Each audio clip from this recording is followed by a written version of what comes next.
बहुत बहुत स्वागत है दोस्तों आप सभी का। Welcome to Mahesh academy YouTube channel. आप सभी का हार्दिक अभिनंदन है। केंद्रीय विद्यालय संगठन केवीएस का आपका जो सिलेबस है, एक subject perspective on education and leadership, यहाँ पर उसी का हम कोर्स कंप्लीट करवा रहे हैं।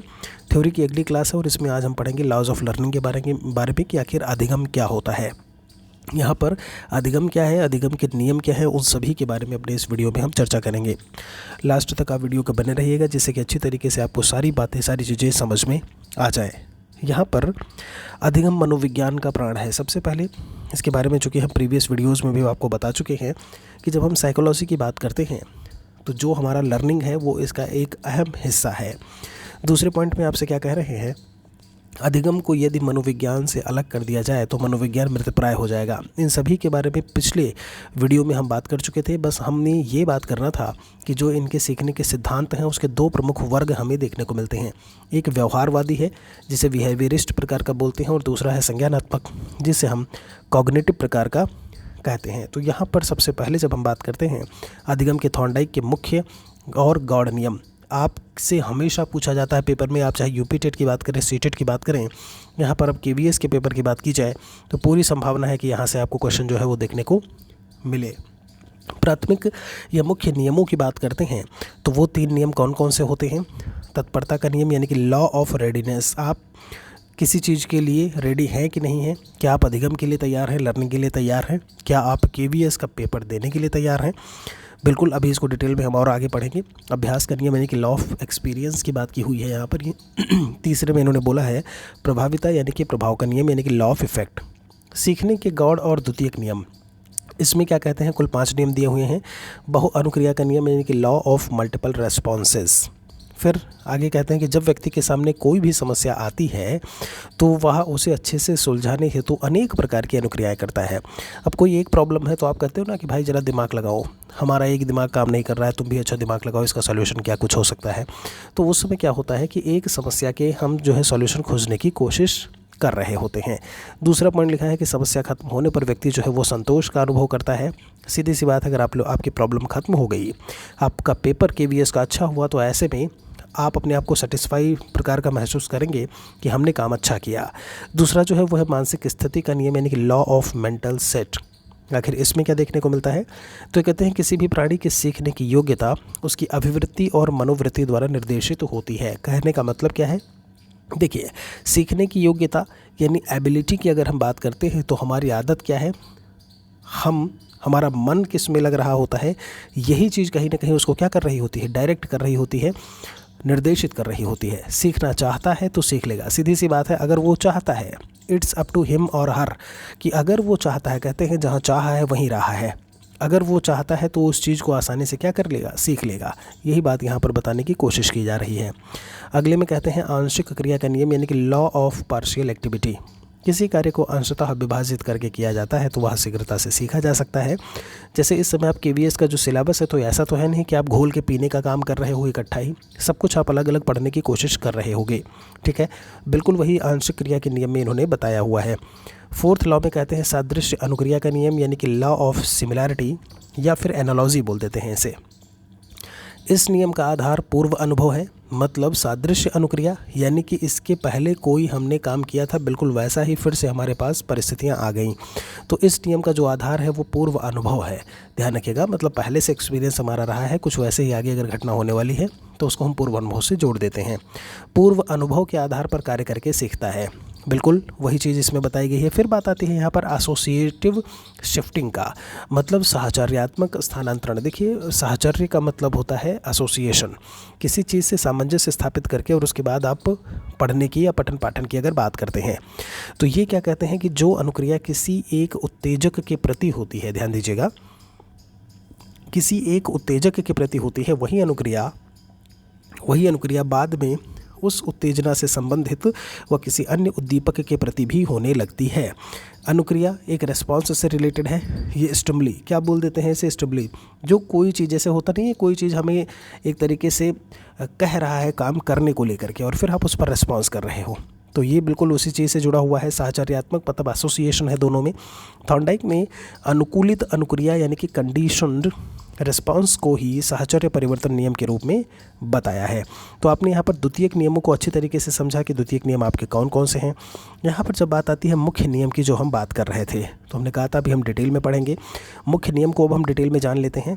E.L. थॉर्नडाइक ने किसी क्रिया करने के लिए व्यक्ति को यहाँ पर प्रस्तुत हो जाने के संबंध के बारे में बताया। देखिए क्या कहते हैं, जब अधिगम की क्रिया को संपादित करने के लिए कोई व्यक्ति प्रस्तुत होता है तो क्रिया के संपादन में संतोष मिलता है। जब व्यक्ति कार्य करने के लिए तत्पर नहीं होता तो उसे असंतोष मिलता है। मतलब रेडीनेस। आप जब तक किसी काम के लिए रेडी नहीं होते हैं, हम कैसे कह दें कि आपको उसमें सफलता मिलेगी, ठीक है। और जब सफलता नहीं मिलेगी तो असंतोष होगा ही होगा। फिर यही बात यहाँ पर कही जा रही है। दूसरे शब्दों में हम इस नियम को कह सकते हैं कि जब व्यक्ति शारीरिक मानसिक रूप से कार्य निष्पादन को तैयार रहे, किसी भी कार्य करने को तैयार रहे, तब उस कार्य को वह सफलतापूर्वक कर सकता है। देखिए इसमें आगे कहते हैं ये कि सीखने की दृष्टि से नियम बहुत इंपॉर्टेंट है। ये कहते हैं कि इस नियम के दृष्टिगत बालकों को शिक्षा देने से पूर्व इस प्रकार की परिस्थितियाँ उत्पन्न करनी चाहिए कि बालकों में नवीन ज्ञान अर्जित करने हेतु जो रुचि की बात है, इंटरेस्ट, जो इच्छा है, उनकी जो जिज्ञासा है वो जागृत हो। ये सारी चीज़ें जागृत होंगी तभी वो काम के लिए क्या होगा, वो काम के लिए ऐसे में तत्पर होगा। तत्पर को ही क्या बोल देते हैं, रेडी बोल देते हैं, कि वो इस काम के लिए अब रेडी हो। ठीक है, चलिए, तो ये बात हो गई कक्षा में तत्परता के नियम का उपयोग। आखिर इस नियम का उपयोग कक्षा में कैसे किया जा सकता है? भाई हम पढ़ रहे हैं तो कुछ तो मतलब होगा। जैसे यहाँ पर पहले पॉइंट में कहते हैं कि अध्यापक को चाहिए कि नवीन ज्ञान देने से पूर्व बालकों को मानसिक रूप से तैयार करे। ये बताए कि आखिर हम नया बताने जा रहे हैं, नया पढ़ाने जा रहे हैं, तो क्या आप इसके बारे में कुछ जानते हो? पूर्व ज्ञान के बारे में जानकारी लेना।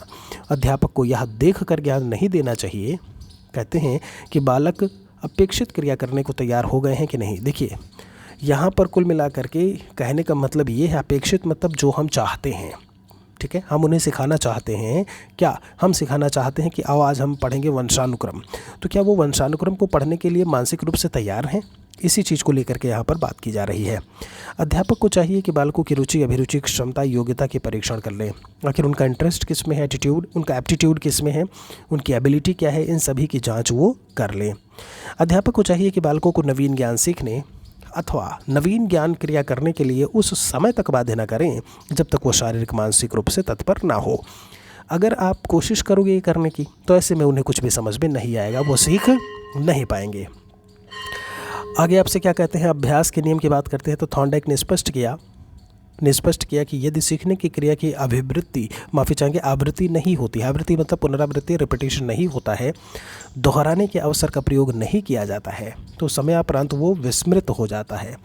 सीधी सी बात है, प्रैक्टिस मेक्स मैन परफेक्ट, आपने सुना है। ये अभ्यास को प्राथमिकता देने वाला है नियम है। कहते हैं इसे यूज़ एंड डिसयूज़ यानी कि प्रयोग और अप्रयोग का नियम भी कहते हैं। आप प्रयोग करते हो, फिर से आप हो सकता है फेल हो जाओ, आप फिर से प्रयोग करते हो। ये कहते हैं कि आवश्यक है कि बालकों को शिक्षण की आवृत्ति जो है वो बार बार कराई जाए। कक्षा के शिक्षण में अभ्यास का नियम, तो भाई अभ्यास का नियम जो है वो किस स्तर तक ऐसे में सहायता करेगा?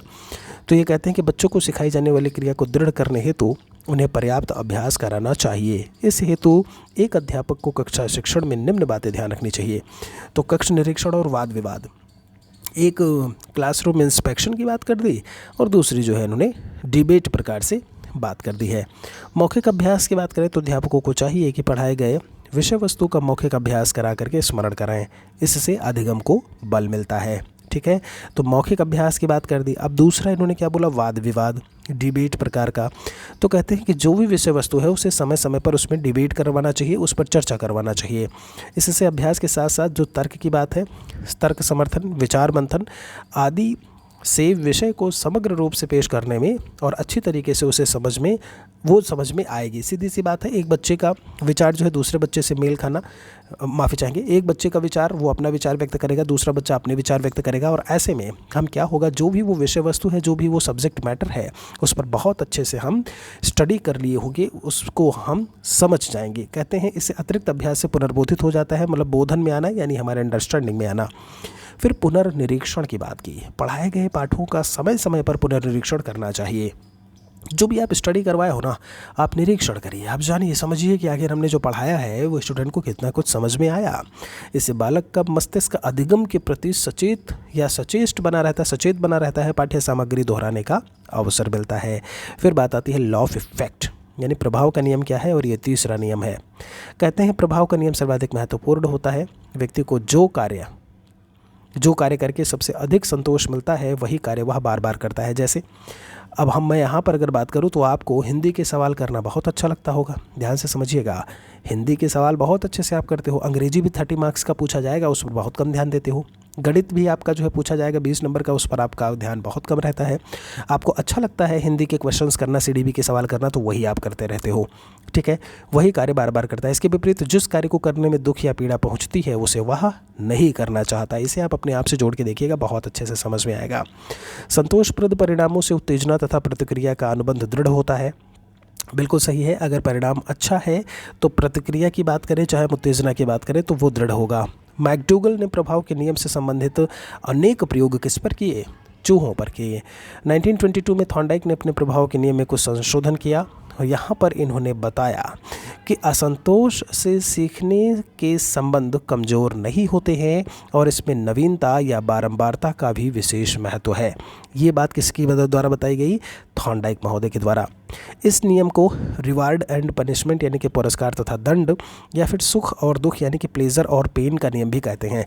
तो सीधे सीधे सवाल पूछ लिया जाता है, ऐसी चीज़ें आपके जहन में पूरी तरीके से होनी चाहिए, ये बात बहुत अच्छे से याद रखिएगा, ठीक है। फिर बात आती है यहाँ पर प्रयास और त्रुटि का सिद्धांत, जो कि दिया गया एडवर्ड ली थॉर्नडाइक के द्वारा। किसके द्वारा दिया गया, अधिगम के व्यवहारवादी सिद्धांत पर आधारित है। ये कहते हैं थॉर्नडाइक का यह सिद्धांत स्टिमुलस और अनुक्रिया यानी कि स्टिमुलस और रेस्पॉन्स एसआर पर आधारित है। यहाँ पर जैसे मैं आपको पुनर्बल कर रहा हूँ, मैं आपको मोटिवेट कर रहा हूँ, ठीक है, कि बेटा आपको ये काम करना चाहिए, और फिर आप एक अनुक्रिया का रेस्पॉन्स देते हो वो काम करने के बाद। तो अन्य नाम में इसके कौन कौन से नाम हैं, तो उद्दीपन अनुक्रिया का सिद्धांत भी कहते हैं, इसे संयोजनवाद का सिद्धांत भी कहते हैं, इसे अधिगम का संबंध सिद्धांत भी कहते हैं। आखिर इस सिद्धांत में क्या है, तो सीखने के क्रम में जब व्यक्ति के समक्ष कोई स्टिमुलस या उद्दीपन दिया जाता है तो वह उसके प्रति कई अनुक्रियाएं करता है। आप यूँ समझ लो कोई क्वेश्चन दिया गया और उसको आंसर देना। इन्हीं गलत अनुक्रियाओं के बीच एक बार व्यक्ति की सही अनुक्रिया कर बैठता है और प्राणी अपनी उस परिस्थिति से उसको जोड़ लेता है। भाई आप कितनी बार गलत करोगे, आप एक बार मान लीजिए कंसीडर करते हैं कि एक बार किसी बच्चे ने पेपर दिया केवीएस का, ठीक है, वो फेल नहीं हुआ, अगली बार फिर से वो मन से लगन से लगा हुआ है, तो एक ना एक दिन तो समय आएगा ना कि वो अपना पेपर निकाल लेगा ऐसे में, ठीक है, या फिर ये एक समय ये आएगा कि वो कई सवालों के आंसर कर रहा है और एक दिन वो सही बता देगा, ठीक है। यह प्रतिक्रिया सोच विचार कर नहीं होती है बल्कि अचानक से हो जाती है। इसी विचारधारा को कनेक्शनिज्म यानी कि संबंधवाद कहते हैं। थॉर्नडाइक ने कहा कि पशु या मनुष्य किसी कार्य को प्रयत्न या भूल के द्वारा ही सीखता है। थॉर्नडाइक का प्रयोग इन्होंने बिल्ली और अनेक पशुओं पर प्रयोग किया। तो इन्होंने क्या किया कि सबसे पहले एक भूखी बिल्ली को पिंजड़े में बंद कर दिया। जरा एक्सपेरिमेंट समझते हैं इनका। पिंजड़े का दरवाज़ा एक खटके के दबने से खुलता था। तीसरे पॉइंट में कहते हैं कि उसके बाहर भोजन रख दिया। बिल्ली के लिए भोजन जो है वो उद्दीपक था, वो उसको कहीं ना कहीं जैसे होते नहीं भाई उंगली क्यों कर रहे हो हमें, है ज़्यादा उंगली नहीं करो नहीं तो फिर क्या होगा, बिल्कुल, तो उद्दीपक था वो उसके लिए। भोजन जो उद्दीपक के कारण उसमें प्रतिक्रिया शुरू हुई, ठीक है। पिंजड़े से बाहर निकलने का प्रयास उसने कई बार किया। संयोगवश एक दफ़ा पिंजड़े का जो खटका था वो दब गया, बिल्ली बाहर आई और भोजन को प्राप्त कर लिया। अगली बार बिना भूल किए खटका दबाती और भोजन मिल जाता। उसे पता चल गया कि यही खटका हम दबाएंगे और हमारा काम हो जाएगा, ठीक है। तो उम्मीद आशा है कि इतनी चीज़ें बहुत अच्छे से आपको समझ में आई होंगी। फिर बात आती है शिक्षण और शिक्षण विधाएं, यानी कि टीचिंग और टीचिंग अप्रोचेज़ क्या होते हैं। बात को समझिएगा। तो अगर हम टीचिंग अप्रोचेस की बात करें तो संप्रेषण का सिद्धांत, सीधी सी बात है, मैं आपको इस समय बता रहा हूं तो यहाँ पर भी संप्रेषण हो रहा है। आप कमेंट सेक्शन में लिखोगे कि हाँ सर हमें इतनी चीज़ें समझ में आई, हमें ये समझ में आया, ठीक है। वो एक रिस्पांस है, वो एक फीडबैक है हमारे लिए, ठीक है। ये चीज़ समझिएगा। स्पष्टता का सिद्धांत, चीज़ें आपको क्लियर हो रही होती हैं जब आप अधिगम करते हो। ध्यान देने का सिद्धांत, आप ध्यान दोगे तभी आप जो है क्या कर पाओगे, एक रिप्लाई दे पाओगे, ठीक है, पठन पाठन में। प्रतिक्रिया, वही बात जो ऊपर भी बताई हुई है, रिस्पांस देने का। अनौपचारिकता का सिद्धांत, देखिए एक औपचारिक वातावरण होता है, एक अनौपचारिक प्रकार का होता है। तो अनौपचारिक प्रकार का घर परिवार का वातावरण जो होता है हमारा, दूसरा जो औपचारिक होता है वो स्कूल का वातावरण होता है। संगतता, संगत होना मतलब जो हम आपको पढ़ा रहे हैं आप उसी के संगत कोई और चीज़ सीख रहे हो, या जो मैंने आपको बताया वो आपको समझ में आई। ठीक है। संबद्धता और पर्याप्तता का सिद्धांत, क्या ये एक दूसरे, समयबद्धता माफ़ी चाहेंगे, क्या ये समयबद्ध है, क्या ये पर्याप्त है, तो उसका सिद्धांत भी कहीं ना कहीं इससे जुड़ा हुआ है। आगे है संप्रेषण के उद्देश्य के बारे में बोला हुआ है। आखिर कम्युनिकेशन का ऑब्जेक्टिव क्या होता है? तो संप्रेषण का जो शाब्दिक अर्थ है वो होता है समधन प्रेषण। क्या होता है? समधन प्रेषण। प्रेषण मतलब होता है भेजना, और सम मतलब होता है जैसा है वैसा ही। तो जैसा है वैसा ही चीज़ अगर हम कोई भेज रहे हैं तो वो संप्रेषण कहलाता है। मतलब सीधा सा है, जो बातचीत होता है ना, आप जो बातचीत कर रहे होते हो वही कम्युनिकेशन है, वही संप्रेषण है। एक चीज़ याद रखिएगा, संप्रेषण में सेंडर होता है, मीडियम होता है और आपका रिसीवर होता है, साथ में एक फीडबैक, एक चौथा फैक्टर फीडबैक, यानी कि जो आपका पृष्ठपोषण है वो भी देखने को मिलता है। तो 3 मुख्य फैक्टर हैं आपके, जो प्रेषक है, जो माध्यम और जो प्राप्तकर्ता। उसके बाद एक क्या है? पृष्ठपोषण। ठीक है। संप्रेषण के उद्देश्य की बात करें तो द्विमार्गी संप्रेषण की व्यवस्था करना। द्विमार्गी संप्रेषण मतलब इधर से भी रहे उधर से भी रहे, विचारों को कार्य का रूप प्रदान करना, समन्वय, सामंजस्य की बात, आदेशों और निर्देशों का समन्वय। ठीक है। आदेश निर्देश की बात की। संप्रेषण की आवश्यकता क्या है? ज्ञान के स्थानांतरण के लिए। क्या मैं आपको यहाँ से बता रहा हूँ? बिल्कुल बता रहा हूँ। कोई भी चीज़ बोध निर्देशन, माफ़ी चाहेंगे, निश्चयन का हम यहाँ से आपको समझाने की कोशिश कर रहे हैं और आप पक्का वहाँ से समझ रहे होंगे। व्यवहार परिवर्तन। ठीक है। कोई भी चीज़ मैंने आपको कही, मैंने आपसे कहा कि अब अभी इस समय आप ज़्यादा समय इधर उधर मत दीजिए, अभी पढ़ाई पर दीजिए, प्रैक्टिस करिए। केवीएस का पेपर आ चुका है, तो जो आपका नॉर्मल बिहेवियर अलग दिनों में होता होगा वो अभी नहीं होगा। फिर अगर आप समझ गए हैं, आपका व्यवहार जो भी चीज़ है आप पूरी तरीके से लग जाओगे पेपर में। ठीक है। एग्ज़ाम के लिए भाषा का सुदृढ़ीकरण, यानी कि जो लैंग्वेज होगी वो मजबूत होगी। प्रभावी शिक्षण या अधिगम हमें देखने को मिलेगा, और संबंध स्थापन वाली बात भी देखने को मिलेगी। तो ये था जब हम बात करते हैं अधिगम के सिद्धांत को लेकर के कि कौन कौन से सिद्धांत हैं आपके। उम्मीद आशा है कि सारी चीज़ें आपको समझ में आई होंगी। हार्ड कॉपी नोट्स इस समय ऑफर चल रहा है 50% का, तो उसे भी आप प्राप्त कर सकते हैं 80 81 74 37 34 पर संपर्क करके। वीडियो को लाइक शेयर कर दीजिएगा। कोई और सजेशन है मेरे लिए कमेंट सेक्शन में ज़रूर लिखें। बहुत बहुत शुक्रिया आप सभी का। जय हिंद, जय भारत, वंदे मातरम।